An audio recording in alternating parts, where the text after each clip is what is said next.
Doctor ortho Ayurvedic oil और capsule, अब दर्द भी घुटने टेकेगा।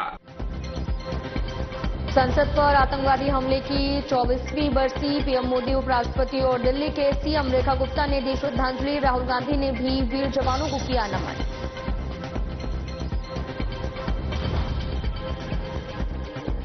पूर्व मुख्यमंत्री मनोहर पर्रिकर की जयंती, मुख्यमंत्री रेखा गुप्ता ने अर्पित की श्रद्धांजलि। कहा, भारतीय राजनीति में ईमानदारी अद्वितीय उदाहरण।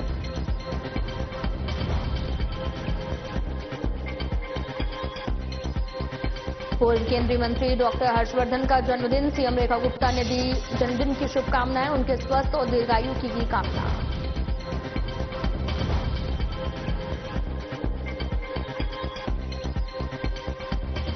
यशोभूमि में एनएसयूटी पर कार्यक्रम, द्वितीय दीक्षांत समारोह का हुआ आयोजन। दिल्ली की मुख्यमंत्री रेखा गुप्ता समेत एलजी विनय कुमार सक्सेना रहे उपस्थित। नमस्कार, मैं हूं आपके साथ अंकिता पाल। बुलेटिन की शुरुआत करते हैं। उपराष्ट्रपति सीपी राधाकृष्णन, प्रधानमंत्री नरेंद्र मोदी, लोकसभा नेता प्रतिपक्ष राहुल गांधी और अन्य सांसदों ने 2011 के संसद हमले की बरसी पर इसमें जान गंवाने वाले सुरक्षाकर्मियों को श्रद्धांजलि दी है।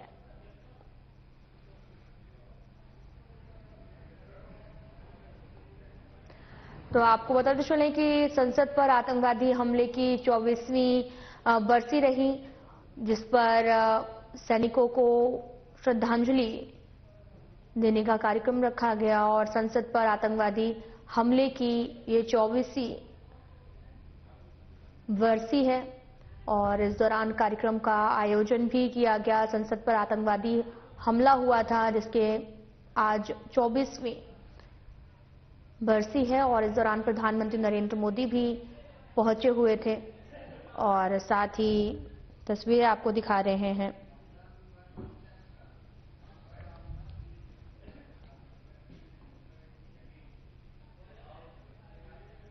तो वहीं लोकतंत्र के मंदिर भारत के संसद भवन आज के ही दिन साल 2001 में कायराना हुआ था। इस मौके पर दिल्ली की मुख्यमंत्री रेखा गुप्ता ने अमर होने वाले वीरों को श्रद्धांजलि अर्पित करते हुए कहा कि हमले में मां भारती की सुरक्षा हेतु अपना सर्वोच्च बलिदान देने वाले सभी वीर सपूतों को विनम्र श्रद्धांजलि। उनका बलिदान भारत की लोकतांत्रिक आत्मा की रक्षा के प्रति उनका अडिग संकल्प था और उनकी शौर्य गाथा आने वाली पीढ़ियों को देश के सम्मान और अखंडता के लिए सदैव सतर्क, समर्पित और प्रतिबद्ध रहने की प्रेरणा देता रहेगा।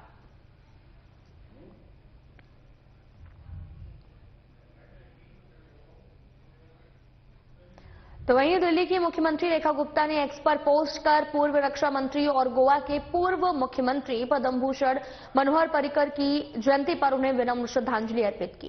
इस दौरान सीएम ने कहा कि पर्रिकर का जीवन भारतीय राजनीति में ईमानदारी, पारदर्शिता और निर्भीक नेतृत्व का अद्वितीय उदाहरण है। मुख्यमंत्री ने उनके द्वारा देश की सुरक्षा से जुड़े महत्वपूर्ण निर्णयों की सराहना करते हुए कहा कि उनकी स्पष्ट सोच और दृढ़ संकल्प हमेशा याद किए जाएंगे।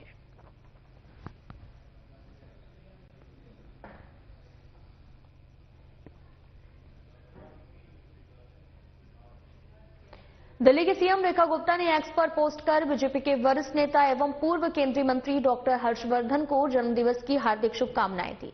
इस दौरान सीएम ने कहा कि डॉक्टर हर्षवर्धन जी ने अपने कर्मठ और शुचितापूर्ण सार्वजनिक जीवन से दिल्ली की जनता के बीच में एक आदर्श जनप्रतिनिधि के रूप में विशिष्ट पहचान स्थापित की है। मुख्यमंत्री ने उनके कार्यकाल में दिल्ली के विकास, जनसेवा के प्रति उनके समर्पण की सराहना करते हुए ईश्वर से प्रार्थना की कि वे स्वस्थ और दीर्घायु हो।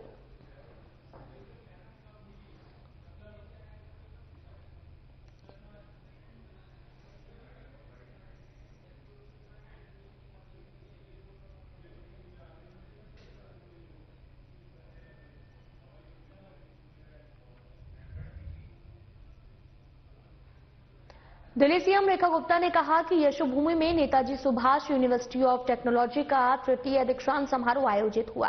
कार्यक्रम में उपराज्यपाल विनय कुमार सक्सेना जी सहित कई गणमान्य अतिथि जो हैं वो उपस्थित रहे। इस अवसर पर युवाओं को बधाई देते हुए कहा कि एनएसयूटी नवाचार, नेतृत्व और राष्ट्र निर्माण का केंद्र है। डिजिटल इंडिया, आत्मनिर्भर भारत और स्टार्टअप संस्कृति से युवाओं के लिए नए अवसर सृजित हुए हैं। वहीं दिल्ली सरकार कौशल, तकनीक और उद्यमिता को बढ़ावा दे रही है।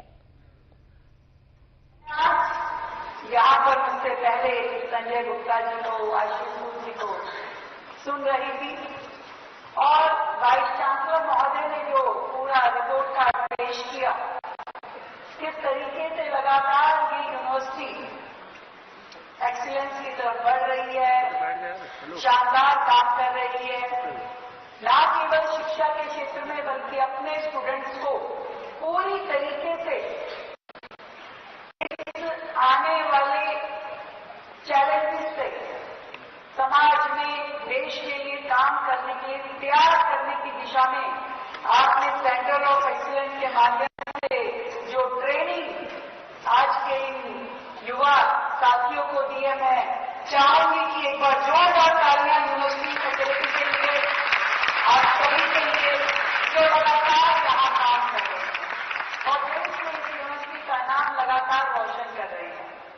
आज आपने नेताजी सुभाष चंद्र बोस के आपने दो अलग अलग प्रेमिसेस में उनके स्टैच्यू का इनॉग्रेशन भी किया। सच में बड़े गर्व की बात है कि हमारी यूनिवर्सिटी का नाम एक महान स्वतंत्रता सेनानी, देश के योद्धा नेताजी सुभाष चंद्र बोस जी के नाम पे रखा गया है। एक ऐसा व्यक्ति, एक ऐसी शख्सियत जिसने देश की आजादी के लिए जिस तरीके से काम किया, वो आज भी हमारे प्रेरणा के स्रोत हैं।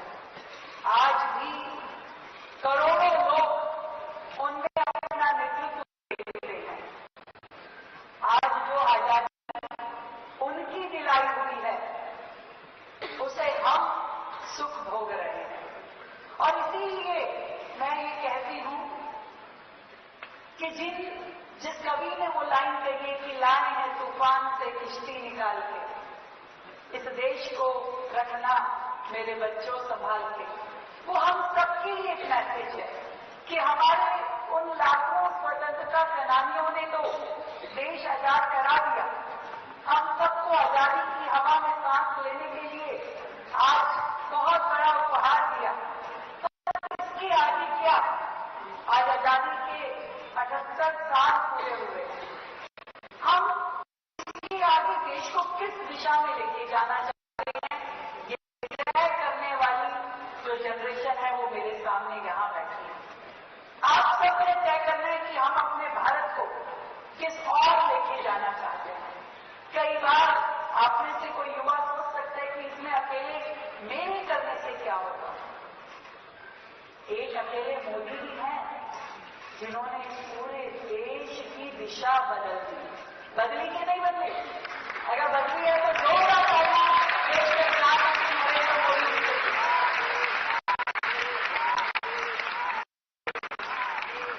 ये सही में एक ऐसा जो बोला पीछे, मतलब मैं पर्सनली जब देखती हूँ कि देश की दिशा में जा रहा था, छोटी छोटी जरूरतों के लिए संघर्ष हो रहा था, देश में बड़े बड़े गड्ढे हम भर नहीं पा रहे थे, वर्षों से उसी सिनेरियो में हम जी रहे थे।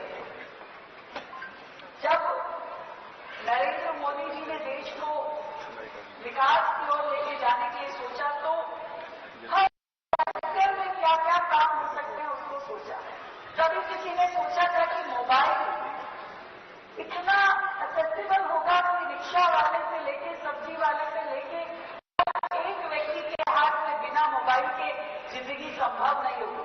डिजिटल इंडिया का स्वरूप जो आदरणीय प्रधानमंत्री नरेंद्र मोदी जी ने देश को दिया, वो प्रयास काबिले तारीफ था। जिस तरीके से देश में लगातार हर सेक्टर में काम हो रहा है, वो काबिले तारीफ है। अब नेक्स्ट स्टेप क्या, वो हमारे सोचने का काम है। इतने इंजीनियर्स जो यहां से निकलेंगे, इतना कैपेसिटी के साथ, इतने विजन के साथ, इनोवेशन के साथ में जो आपने काम करने की सोची है, यहीं से देश अगले पड़ाव पे पहुंचने वाला है। आज बहुत सारे चैलेंजेस इस शहर के पास हैं, दिल्ली के पास और देश के सामने। जब हम जूझते हैं वर्षों की उन्हीं समस्याओं से, कहीं प्रदूषण की समस्या से, कहीं इंफ्रास्ट्रक्चर की समस्या से, कहीं ग्रीन एनर्जी के लिए, तो उन सारी रिक्वायरमेंट्स को, उन सारी जरूरतों को पूरा करने के लिए, एक नए इंफ्रास्ट्रक्चर के काम करने के लिए आज यहां से, इस सभागार से निकलने के बाद, इस यूनिवर्सिटी की डिग्री पाने के बाद आगे का सोचना अब आप लोगों की जिम्मेदारी है। और मैं ये समझती हूं निश्चित रूप में आप सभी लोग उस काम को करने वाले हैं, इसलिए चाहूंगी कि एक बार जोरदार तालियां आप सभी अपने लिए दें। सच में हम सबको आगे बढ़ के देश को आगे लेके जाने के लिए काम करना है। ये डिग्री मिलना एक पड़ाव हो सकता है, मंजिल नहीं है। मंजिल अभी बहुत आगे है, बहुत सारी है, जहां आप अलग अलग फील्ड में जाकर के काम करेंगे। कई बार ऐसा भी होता है डिग्री लेने के बाद में आपको लगेगा कि क्या सच में मैं यही करना चाहता था। मैं इसलिए ऐसा कह रही हूं कि मेरा खुद का बेटा इसी साल उसने इंजीनियरिंग कंप्लीट किया, इन फाइनल ईयर, और वो पूरा करने के बाद मुझसे डिस्कस करता है कि मामा मुझे लगता है कि कोडिंग मेरा इंटरेस्ट नहीं है।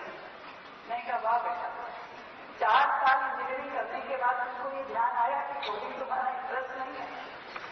तो ये संभव है कि आपको ऐसा फील हो किसी मोमेंट पे, पर नेवर वॉट, आप जो करना चाहते हैं वहां तक पहुंच जाएंगे। ये डिग्री हमेशा आपके लिए यूजफुल है। ये पढ़ाई, ये एजुकेशन, ये नॉलेज हमेशा आपको हर फील्ड में काम आएगी, और जहां जाएंगे अपने परिवार का, देश का, समाज का नाम रोशन करेंगे। ऐसी शुभकामनाओं के साथ आप सभी को मेरी ओर से फिर से बहुत शुभकामनाएं, बधाई। Thank you so much. 1984 Sikh दंगा पीड़ितों के परिवारों और उनके आश्रितों को नियुक्ति पत्र वितरण कार्यक्रम दिल्ली सरकार द्वारा चलाया जा रहा, जिसमें मुख्यमंत्री रेखा गुप्ता और मंत्री मनजिंदर सिंह सिरसा ने हाल ही में 125 पीड़ितों के परिजनों को नौकरी के पत्र बांटे हैं।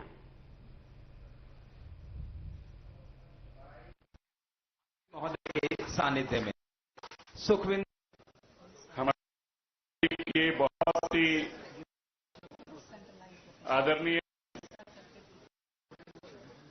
बहुत तेजस्वी एक ऐसी मुख्यमंत्री जो दिल्ली में मां के रूप में, बहन के रूप में, बेटी के रूप में काम कर रही हैं, ऐसी हमारी रेखा गुप्ता जी, हमारे बहुत ही सम्मानित डिविजनल कमिश्नर सेनवाल साहब, डिप्टी कमिश्नर हेडक्वार्टर, और आज दिल्ली सिख गुरुद्वारा मैनेजमेंट कमेटी के ऑफिस बीयरर्स, बीजेपी के सिख सेल के सभी ऑफिस बीयरर्स, और आज जो 1984 के हमारे पीड़ित परिवार हैं, जो लंबे समय से इस पीड़ा को झेल रहे हैं।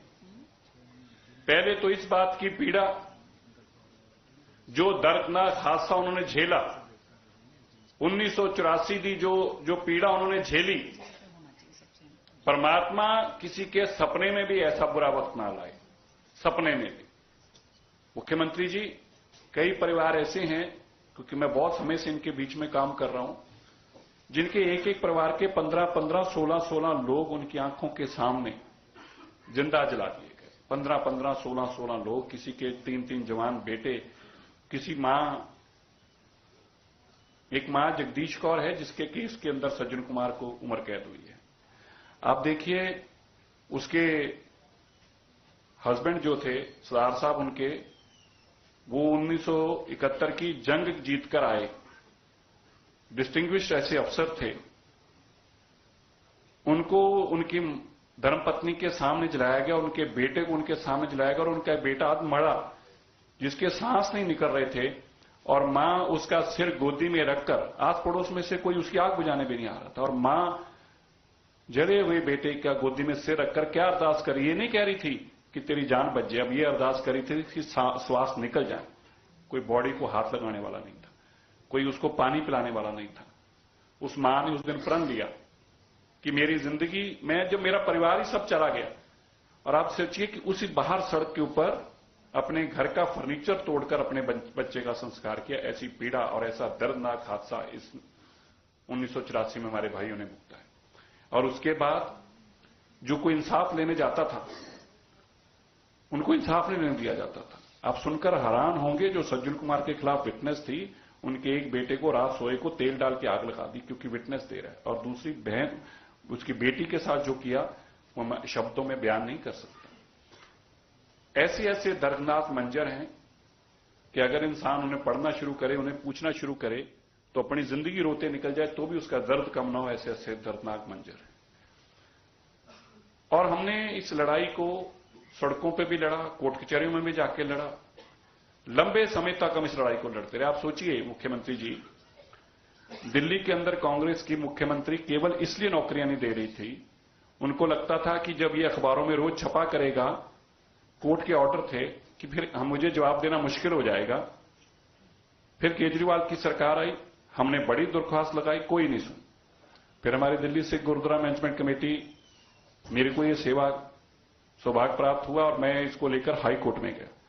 मैं हाई कोर्ट में खड़े होकर जज साहब ने 3 तरीके पढ़ी, तो मैंने जज साहब से पूछा कि आप इतनी अर्जेंसी, आप कहते हैं हर केस के अंदर लोगों को यहां पर डांटते भी है, मुझे इतना समझा दीजिए, क्या आपको लगता है कि इससे ज्यादा और अर्जेंसी वाला केस आपके पास कोई है? आप कह रहे हैं आज समय नहीं है। जज साहब was forced to answer it, और उन्होंने उसी वक्त स्टैंडिंग इंस्ट्रक्शन देकर ऑर्डर पास किया, लेकिन किसी सरकार के जू नहीं सकी।